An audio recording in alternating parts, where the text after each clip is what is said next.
जनूबी यमन में बागी फोर्सेस ने शुमाली यमन से अलहदगी के लिए रेफरेंडम का ऐलान कर दिया है। सदरन ट्रांजिशनल काउंसिल के मुताबिक शुमाली यमन से आज़ादी के लिए रेफरेंडम का अमल 2 साल में मुकम्मल होगा।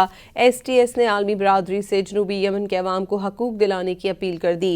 ये पेशरफ्त ऐसे वक्त में सामने आई है जब गवर्नर हिजर मौत ने बागियों के खिलाफ ऑपरेशन के आगाज़ का ऐलान किया था।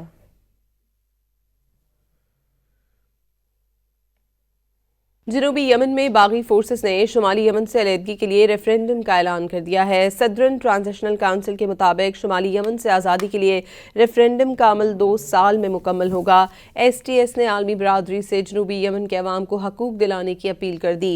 ये पेशरफ्त ऐसे वक्त में सामने आई है जब गवर्नर हिजर मौत ने बागियों के खिलाफ ऑपरेशन के आगाज़ का ऐलान किया था।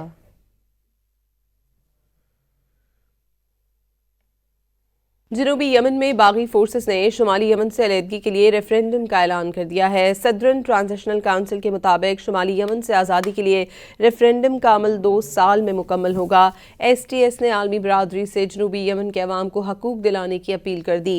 ये पेशरफ्त ऐसे वक्त में सामने आई है जब गवर्नर हिजर मौत ने बागियों के खिलाफ ऑपरेशन के आगाज़ का ऐलान किया था।